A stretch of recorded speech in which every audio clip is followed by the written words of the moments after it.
OBC নয়া তালিকায় স্থগিতাদেশ হাইকোর্টের। ওবিসি নিয়ে রাজ্যের নয়া তালিকা স্থগিত।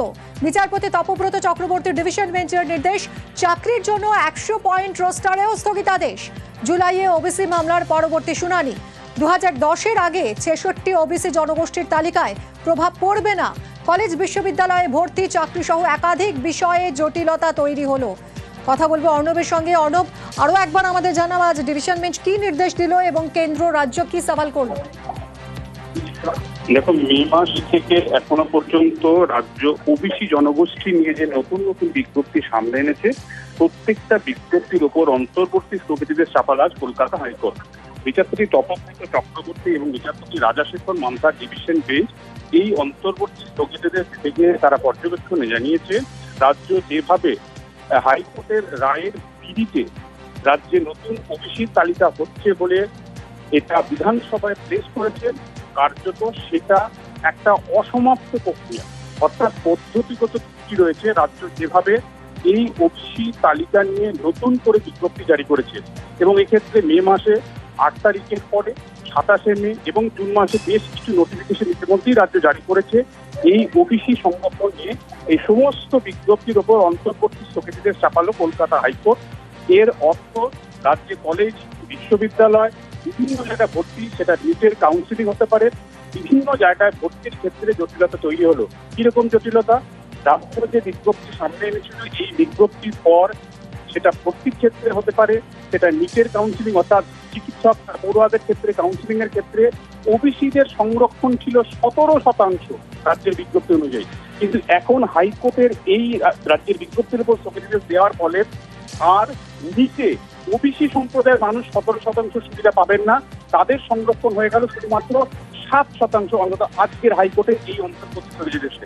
একই সঙ্গে কলেজ, বিশ্ববিদ্যালয়ে ভর্তির ক্ষেত্রেও ওবিসি সংরক্ষণ যদি 17% হয়ে থাকে রাজ্যের বিজ্ঞপ্তি অনুযায়ী, সেটা আজকের হাইকোর্টের এই অন্তর্বর্তী স্থগিতাদেশে 17 থেকে কমে হয়ে গেল 7%। তবে এক্ষেত্রে রাজ্য 140টা জনগোষ্ঠীকে ওবিসি সম্প্রদায়ভুক্ত বলে ঘোষণা করেছিল বিজ্ঞপ্তি দিয়ে। এই বিজ্ঞপ্তিটাও যেভাবে এসছে প্রক্রিয়ার মধ্য দিয়ে, সেটা লেজিসলেটিভ প্রসেস নয় বলে আদালত মনে করছে, তাই এই অন্তর্বর্তী স্থগিতাদেশ চাপিয়েছে। এবং রাজ্য 2012 সালের আইন অনুযায়ী যে তার ক্ষমতা প্রয়োগ করে যেভাবে তালিকা প্রস্তুত করেছিল সেখানে ফল্ট ছিল, তাই সেটাকে স্টার্ট ডাউন করেছিল আগেই 2024 সালে।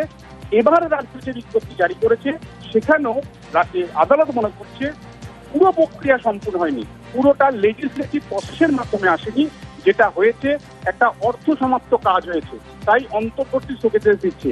একই সঙ্গে তোমায় জানিয়ে রাখি, আজকের দিনে দাঁড়িয়ে যদি চাকরির কোনো নতুন বিজ্ঞপ্তি প্রকাশিত হয় এবং সেই বিজ্ঞপ্তিতে কিন্তু ওবিসিদের জন্য আদার্স ব্যাকওয়ার্ড ক্লাস এদের সংরক্ষণ কিন্তু 17% হবে না, 17% জায়গায় সেই সংরক্ষণ হবে শুধুমাত্র 7%।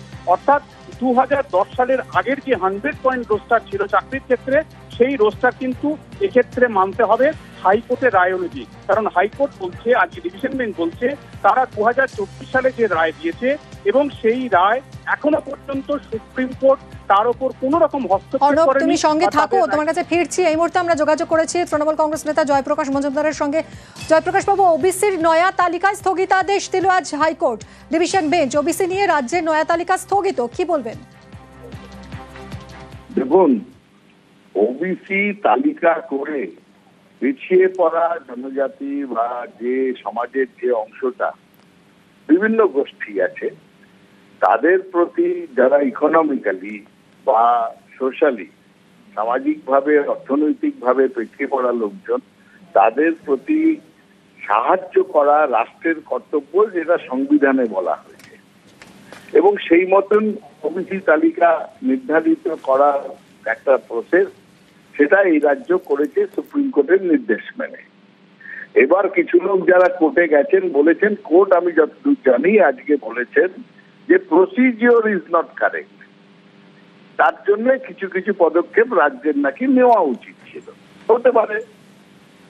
এবার সেই তার জন্য তালিকা স্থগিত থাকার জন্য তাদের যারা ওবিসি, তারা যে সাহায্যের অধিকারী, তাদের অধিকার আছে, স্পেশাল অ্যাসিস্ট্যান্ট বা এই সমস্ত তাদের জন্য সংরক্ষণ করা হবে, এগুলো তাদের অধিকার। সেইটা কি আটকে দিচ্ছেন? না, হাইকোর্টের সে ক্ষমতাই নেই যে বলবে ওবিসিদের কোনো অধিকার নেই।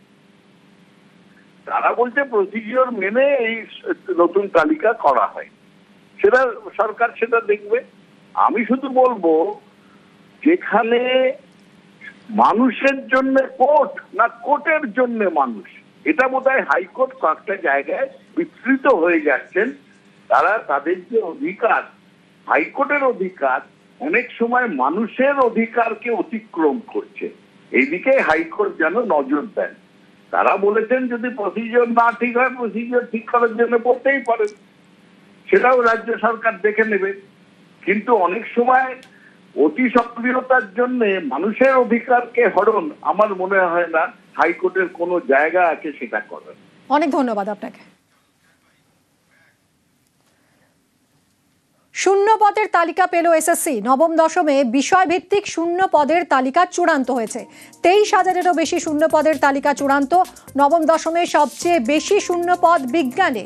ভৌত বিজ্ঞানে 4,352টি শূন্য পদ রয়েছে, জীবন বিজ্ঞানে 32,911, আর অঙ্কে 3,922টি, ইংরেজিতে 3,336টি, বাংলায় 3,024টি। মোট 11টি বিষয়ের শূন্য পদের তালিকা চূড়ান্ত হলো। শূন্য পদের তালিকা এসএসসিকে দিল মধ্যশিক্ষা পর্ষদ।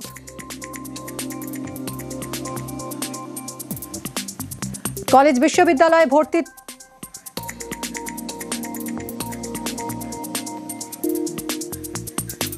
একাদশ দ্বাদশে 12,000 শূন্য পদ।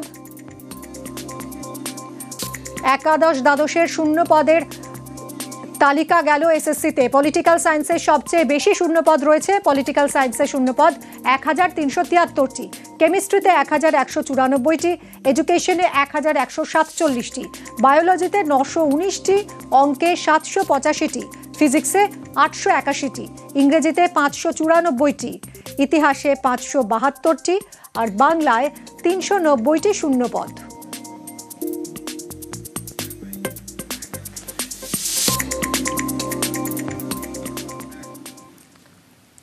কলেজ বিশ্ববিদ্যালয়ে ভর্তিতে স্বচ্ছতা আনতে পদক্ষেপ, চালু হলো নতুন পোর্টাল। আবেদন করা যাবে কাল থেকে। প্রথম পর্যায়ে আর্জির মেয়াদ 1 জুলাই পর্যন্ত। মেধা তালিকার ভিত্তিতে মিলবে পছন্দের বিষয়। সমস্ত প্রক্রিয়া SMS এবং ইমেলে জানা যাবে। এই প্রথম পড়ুয়াদের সাহায্যে চ্যাটবট ভিনা।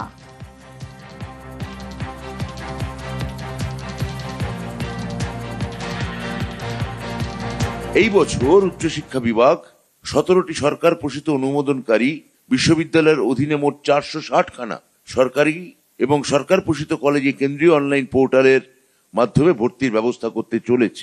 আগামীকাল অর্থাৎ 18 জুন সকাল 10টা থেকে এই পোর্টালের মাধ্যমে আবেদন করা যাবে।